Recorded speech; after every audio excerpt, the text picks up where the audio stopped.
오늘 말씀은 요한복음 13장 12절부터 15절 말씀입니다. 신약 170쪽입니다.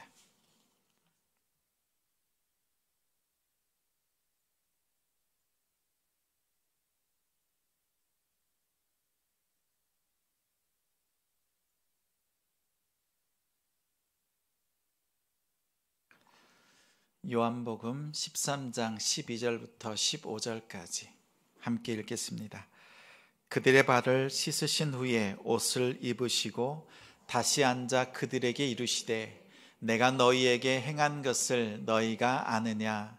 너희가 나를 선생이라 또는 주라 하니 너희 말이 옳도다. 내가 그러하다. 내가 주와 또는 선생이 되어 너희 발을 씻었으니 너희도 서로 발을 씻어주는 것이 옳으니라. 내가 너희에게 행한 것 같이 너희도 행하게 하려 하여 본을 보였노라. 아멘. 교사답게 삶으로 가르치라. 교사답게 삶으로 가르치라 라는 제목으로 말씀 전합니다. 지난 15일은 스승의 날이었습니다. 스승의 날, 여러분에게 가르쳐 주신 선생님께 전화하셨습니까?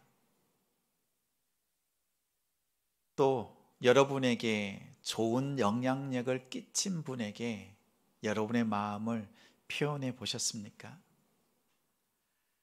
하나님께서 여러분의 귀한 섬김을 통해서 또한 그 배움을 통해서 하나님께서 또 일하시고 함께 하신 줄 믿습니다. 그 마음을 표현하고 전하는 성도가 됩시다. 스승의 날이 되면 떠오르는 선생님이 있습니다. 함수와 미적분을 아주 재미있게 가르쳐 주셨던 수학 선생님. 그리고 목숨 걸고 하면 안 될 것이 없다라고 하시면서 수업 시간마다 Do you know? 목숨 걸고 이렇게 가르쳐 주셨던 영어 선생님. 제망매가의 저자가 월명사인데 월맹사라고 썼음에도 웃으면서 정답으로 인정해 주셨던 국어 선생님. 그 중에서 가장 기억에 남는 선생님 한 분이 있습니다. 정영숙 선생님입니다. 교회학교 선생님입니다. 식중독에 걸렸을 때 단번에 알아보시고 병원에 갈 수 있도록 치료받도록 해주셨습니다. 늘 사랑으로 보살펴 주셨던 그 사랑을 기억합니다. 크로마하프 연주하면서 저에게 이러한 찬양을 알려주셨습니다. 내가 그리스도와 함께. 저도 늘 긴장돼요. 여러분이 그렇게 긴장하시니까 오늘 또 찬양 부르기가 너무 어렵네요. 이럴 때 같이 불러주시면 얼마나 좋을까. 그러한 성도들이 되어주시길 부탁드려요. 내가 그리스도와 함께 십자가에 못 박혔다. 이 찬양을 듣는데요, 크로마 앞으로 연주하며 듣는데요, 선생님 한 번 더 불러주세요. 한 번 더 불러주세요. 아마도 10번은 불렀던 것 같아요. 그랬더니 선생님이 이런 말합니다. 회재야, 내가 이 찬양에 은혜를 받았나 보구나. 그리스도와 함께 십자가에 못 박혔다라고 하는 갈라디아서 2장 20절 말씀이 마음속에 저장되었습니다. 그리고 그 선생님의 사랑이 저의 마음속에 고스란히 남았습니다. 힘들고 어려울 때 이 찬양이 생각이 났고 선생님의 따뜻한 그 음성, 그 눈빛, 저를 지탱해주는 버틸 수 있는 버팀목이 되어 주었습니다. 저는 선생, 낱말을 찾아보니까요, 먼저 선 살생, 그래서 가르치기 전에 가르치는 그대로 먼저 살아낸 사람이 선생, 이런 뜻을 가지고 있음을 보았습니다. 과연 정영숙 선생님은 저에게 있어서 선생님이셨습니다. 삶으로 가르치는 전문가가 선생님입니다. 가르친 대로 살지 않으면서 그럴싸하게 가르치기만 한다면 그런 사람을 이렇게 부릅니다. 바리새인. 성경에서 바리새인이라고 부릅니다. 그 뜻은 구별된 사람들, 이런 뜻을 가지고 있습니다. 하나님의 율법으로 구별된 거룩한 삶을 살고 백성들에게 말씀을 가르치는 사람들을 부를 때 바리새인이라고 부릅니다. 마태복음 23장 1절부터 3절 화면을 보면서 함께 읽겠습니다. 이에 예수께서 무리와 제자들에게 말씀하여 이르시되 서기관들과 바리새인들이 모세의 자리에 앉았으니 그러므로 무엇이든지 그들이 말하는 바는 행하고 지키되 그들이 하는 행위는 본받지 말라. 그들은 말만 하고 행하지 아니하며. 바리새인들이 모세의 자리에 앉았다라는 말은 하나님의 율법을 가르치는 선생의 역할을 맡았다. 그 선생의 역할을 행했다는 뜻입니다. 그런데 자신들이 가르치는 대로 자기들이 행하지 않습니다. 말과 행동이 다른 사람을 무엇이라고 합니까? 성경에서는 외식하는 사람, 또 오늘날 우리는 위선자, 이렇게 말합니다. 겉과 속이 다른 사람입니다. 하나님의 율법을 소유하고도 그 말씀대로 살아내는 행동하는 믿음을 소유하지 못했습니다. 세상 속에서 구별된 사람, 아름다운 이름 바리새인입니다. 그런데 겉과 속이 다른 사람들, 외식하는 사람들, 위선자를 부를 때 바리새인이라고 부르게 되었습니다. 그 아름다운 이름이 부끄러운 이름의 대명사로 바뀌어버렸습니다. 바리새인은 위험한 사람들입니다. 그런데 더 위험한 사람들이 있습니다. 예수의 복음을 소유하고도 구원 얻는 참 믿음을 소유하지 못한 사람들이 있습니다. 복음을 노래하면서도 복음의 능력이 없고 복음으로 살아내는 흔적이 전혀 보이지 않는 사람들, 그러고도 천국 갈 수 있다고 생각합니다. 이런 사람들을 무엇이라고 부르는지 아세요? 착각한 사람들, 교회 마당만 밟는 사람들, 이렇게 부릅니다. 다른 말로는 왕 바리새인이라고 말합니다. 얼굴이 왜 굳어지십니까? 제가 보기에는 이곳에 바리새인이 없는 것 같아요. 참말이죠. 얼굴이 조금 힘들고 어려운 표정이 있는 것은 세상 속에서 그토록 믿음으로 살아낸 흔적이잖아요. 믿음으로 살다 보니까 조금 얼굴이 어두워졌어요. 오히려 그것이 은혜죠. 믿음으로 살아냈다는 흔적이니까.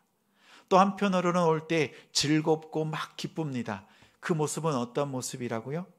세상 속에서 승리해서 기쁜 거죠. 그래서 얼굴이 어둡거나 밝거나 다 믿음으로 살아낸 흔적이다, 이렇게 고백할 수 있습니다. 우리는 그러한 그리스도인입니다.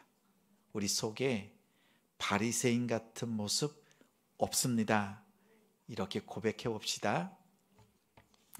예수님은 제자들을 무척 사랑하셨지만 그들을 가장 위험한 존재로 바라보셨습니다. 왜냐하면 제자들이 바리새인으로 또는 더 나아가서 왕 바리새인이 될 만한, 그렇게 변질될 만한 여건들이 너무 많았기 때문입니다. 예수님의 가르침에는 관심이 없고 보리떡 5개와 물고기 2마리로 5,000명을 먹이신 그 능력을 소유하길 원했습니다. 예수님이 왕이 되면 왼쪽, 오른쪽 그 자리를 차지하고 싶은 마음이 가득했습니다. 그래서 서로 다투고 서로 욕심을 냈습니다. 예수의 제자로 부름을 받았지만 지금 예수님과 동행하고 있지만 그 속사람은 왕 바리새인이었습니다. 예수님께서 다 알고 계세요. 예수님은 세상 죄를 지고 가는 하나님의 어린 양으로서 유월절을 앞두고 유월절을 되면 어린 양으로서 죽게 된다는 것을 알고 계셨습니다. 그리고는 왕 바리새인의 마음을 품고 살아가는 제자들을 바라보시면서 그 제자들을 가르치는 일을 끝까지 포기하지 않으셨습니다. 마음을 다해서 제자들을 가르치기에 힘쓰셨습니다. 유월절 만찬을 준비하면서 2가지 의식을 행하셨습니다. 우리가 잘 아는 성찬식 그리고 세족식입니다.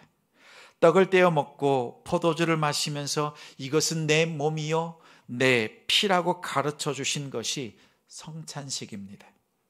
다빈치의 마지막 만찬의 배경입니다. 성찬식은 마태, 마가, 누가복음에 나옵니다. 요한복음에는 성찬식이 없습니다.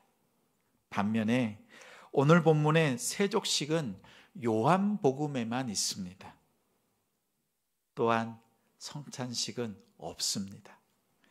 사도 요한이 요한복음을 기록하면서 깜빡했을 리가 없습니다. 기독교에 있어서 가장 중요한 성찬식을 빼고 세족식을 기록한 이유가 무엇일까요? 마태, 마가, 누가복음은 사람으로서 이 땅에 오신 예수님, 예수님의 인성에 대해서 강조하면서 기록했습니다.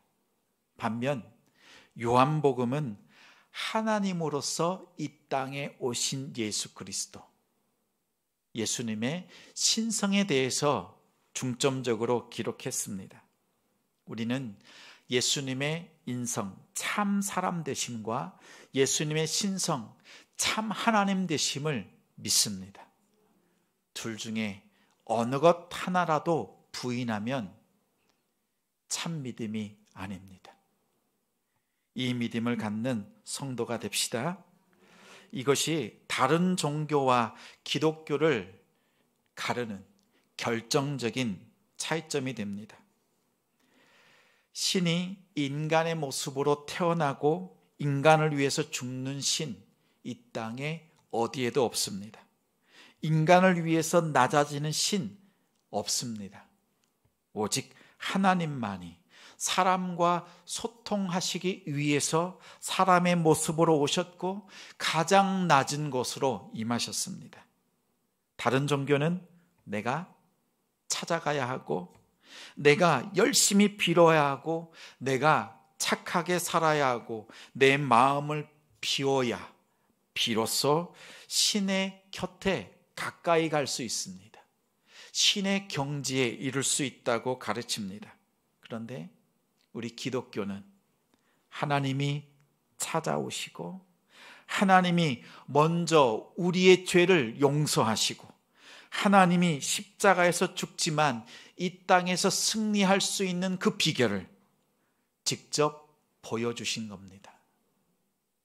예수의 복음, 이것이 기독교입니다. 다른 종교는 내가 해야 합니다. 기독교는 하나님이 하신 일을 우리는 믿을 뿐입니다. 그래서 사람들이 놀라지요. 내가 한 것이 없는데 하나님께서 나를 사랑하신다고 합니다. 죄인인데 용서하셨다고 합니다. 도무지 믿기질 않습니다. 그래서 믿음이 있어야 믿을 수 있습니다. 그 믿음 또한 하나님께서 우리에게 주실 때 그 믿음을 통해서 구원에 이를 수가 있습니다. 요한복음은 마태, 마가, 누가복음보다 20, 30년 후에 기록되었습니다. 사도 요한이 성찬식을 빼고 세족식을 기록으로 남긴 이유가 있습니다. 오늘 14절, 15절 말씀을 함께 읽겠습니다. 내가 주와 또는 선생이 되어 너희 발을 씻었으니 너희도 서로 발을 씻어주는 것이 옳으니라. 내가 너희에게 행한 것 같이 너희도 행하게 하려 하여 본을 보였노라. 저는 두 가지 병을 앓고 있습니다. 하나는 선단 공포증입니다. 날카로운 것, 뾰족한 것, 이렇게 뾰족한 것 그냥 보면 괜찮은데요. 이 뾰족한 것이 저를 향하고 있으면 저는 무척 공포를 느낍니다. 설거지를 하고 싶은데 주방에는 뾰족하고 날카로운 것들이 많습니다. 겁이 나서 주방에 못 들어갑니다. 제가 설거지 안 한다고 정죄하지 마십시오. 무서워서 그런 겁니다. 다른 하나는 휴지, 트라우마가 있습니다. 청년 때에 교회 계단에 휴지가 떨어져 있습니다. 주울까 말까 망설였습니다. 사람들이 있으니까 내가 주우면 아이고 착한 척 한다 이럴까 봐 차마 줍지를 않았습니다. 그냥 지나쳤습니다. 그런데 토요일 청년부 예배 때에 전사님이 설교하면서 이렇게 말합니다. 계단에 떨어진 휴지 못 본 사람 있습니까? 다 봤어요. 아무도 줍질 않았습니다. 누구도 줍지 않는다고 청년들을 향해서 혼냈습니다. 교회를 사랑하고 섬기는 것, 휴지를 줍는 그 작은 하나로부터 시작된다. 이렇게 말씀하는 것이었습니다. 그 이후로 교회에 떨어진 휴지만 보면 가슴이 벌렁벌렁합니다. 제가 휴지 트라우마를 겪지 않도록 교회에 휴지가 없도록 도와주시길 부탁드립니다. 예수님께서 제자들의 발을 씻기고 너희도 발을 씻어주라, 서로 섬기라, 본이 되어라 이렇게 말씀해 주신 그 뜻이 휴지를 줍고 설거지를 하고 솔선수범하고 모든 일에 본이 되어라 이런 뜻으로 하신 말씀일까요? 우리 성도님들은 오늘 말씀을 어떻게 생각하십니까? 실제로 있었던 일입니다. 서울에 온 가정이 사는 가족입니다. 남편이 1년 동안 부산으로 출장을 가게 되었습니다. 아내는 늘 떨어져 있는 남편이 안쓰러웠습니다. 하루는 딸을 보내면서 이렇게 당부합니다.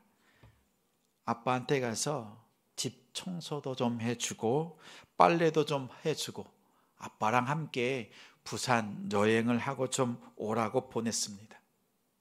아빠 집에 갔습니다. 아버지의 집에 갔더니 그곳에 다른 여자가 있었습니다. 딸은 아무 말도 하지 못하고 서울로 올라왔습니다.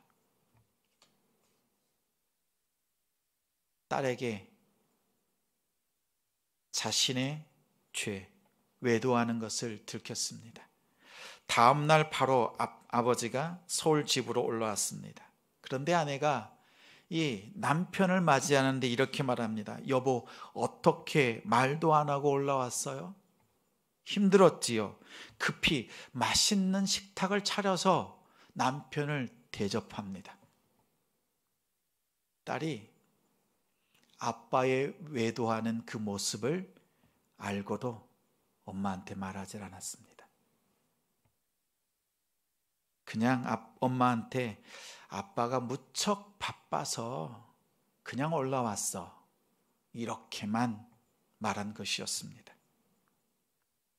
그 딸이 시집 갈 때 아버지가 펑펑 울면서 고백합니다. 딸이 자신의 구세주다고, 이 딸이 나를 구원했다고, 이렇게 고백했다고 합니다.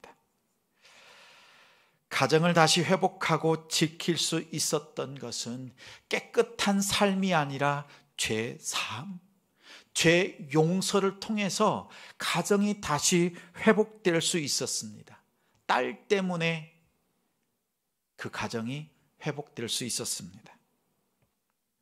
죄 용서는 참으로 쉽지 않습니다. 들을 때는 감동이지요. 만약 내가 그 상황에 놓인다면 나는 어림없습니다.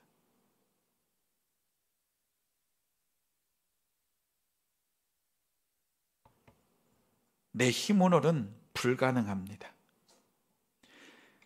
예수님의 말씀대로 그 뜻대로 순교할 마음은 있습니다.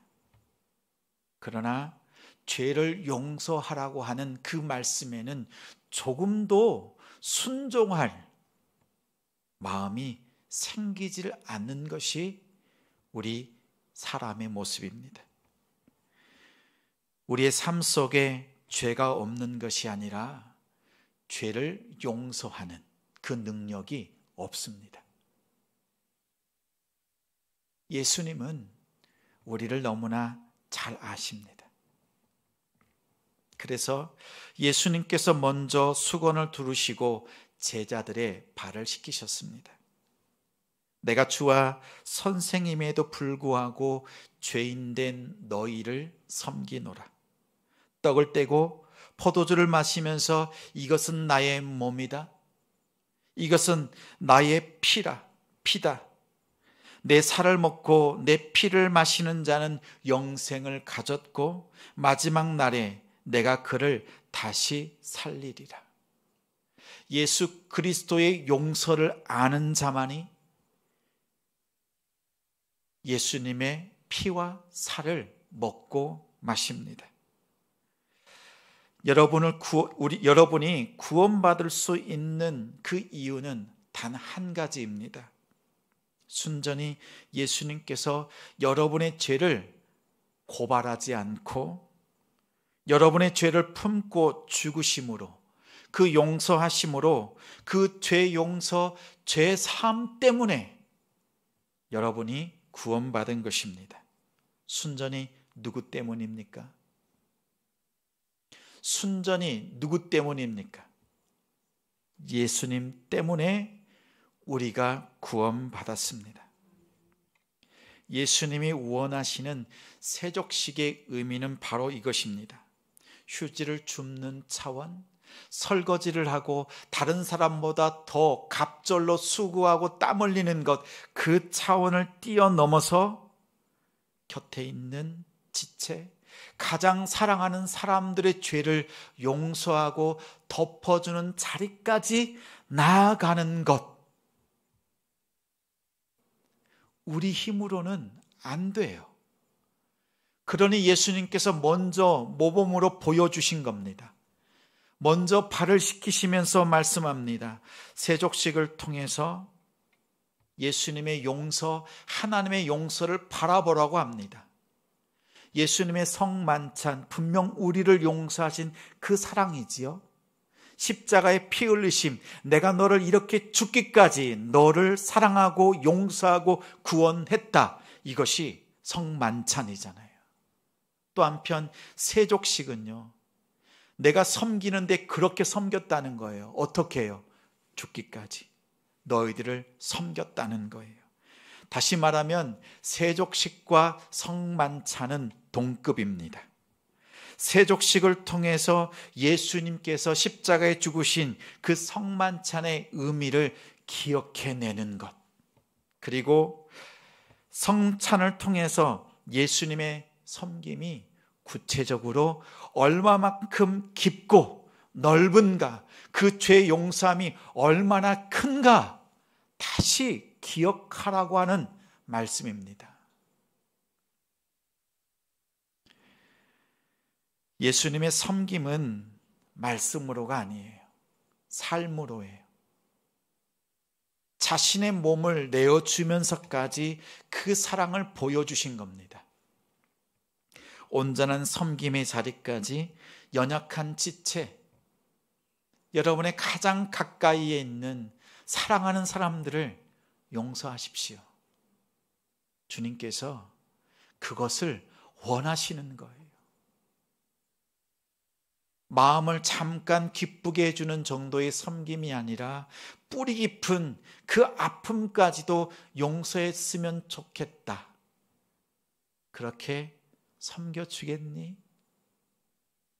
그 마음으로 제자들의 발을 씻기셨습니다. 예수님은 아셨어요. 12 제자 중에서 한 놈이 예수님을 팔 것을. 가룟 유다 때문에 예수님이 죽게 될 것을 알았습니다. 또 나머지 11명의 제자는 다 십자가 아래에서 떠나고 예수님을 부인하고 배반하고 예수님을 모른 척 떠날 것을 알고 계셨습니다. 그런데도 예수님께서는 끝까지 제자들을 사랑하셨습니다. 온전한 섬김, 성찬을 통해서 세족식을 통해서 그 자리까지 나아가자고 제자들에게 당부하셨습니다. 예수님은 이 당부를 하시면서 성찬과 세족식을 행하시면서 먼저 말씀하셨어요. 내가 이렇게 성찬을 베풀고 세족식을 행해도 너희는 지금 모를 것이다. 그러나 나중에 이 성찬과 이 세족의 의미를 너희가 알게 될 것이다. 언제 압니까? 성령이 임하였을 때. 성령이 불같이 임하였을 때 예수님께서 하신 말씀들, 행하셨던 성찬과 세족의 의미를 그때서야 깨달아요. 우리 안에 성령께서 예수님께서 하신 말씀이 깨달아지도록 내 안에 역사에 주옵소서. 이 기대함으로 성령 강림주의를 기도함으로 기다리는 성도가 되길 바랍니다. 오늘은 21일입니다. 21일. 둘이 하나 되는 날. 그래서 부부의 날 이렇게 부릅니다. 부부의 날만 되면 늘 생각나는 편지가 있습니다. 아내가 저에게 보낸 편지, 1년 반 동안 사귈 때, 교제할 때 받았던 편지, 맨 아래에는 이런 문구가 항상 빠지지 않고 있습니다. 나는 당신을 신뢰합니다. 편지마다 항상 이 문장이 있습니다. 그래서 너무 좋았어요. 근데 요즘은 저는 힘을 내서 기도합니다. 하나님, 아내가 이 신뢰를 회복했으면 좋겠습니다. 신뢰를 회복하는 것은 남편이 어떻게 하느냐에 달려 있어요. 제가 어떻게 하느냐에 따라서 그 신뢰가 회복되는 것 알고 있습니다. 이번 주 미션 드리겠습니다. 가정에서 세족식을 해보십시오. 부부가 서로 발을 씻어 주십시오. 부모가 자녀를, 자녀가 부모의 발을 씻어주면서 세족식을 통해서 예수님의 성찬을 바라보고 그의 죽으심과 용서하심, 그리고 이 성찬을 통해서 다시 세족의 의미, 얼마나 우리가 섬겨야 되는가, 어디까지 섬겨야 되는가, 주님께서 가르쳐 주신 이 세족의 의미를 다시 살려내는, 기억해내는 우리 성도가 되길 바랍니다. 목사님, 저는 혼자 살아요. 어떻게 해요? 자기 발 뭘 어떻게 해요? 자기 발 자기가 씻으십시오. 씻으면서 예수님께서 나를 용서하셨다.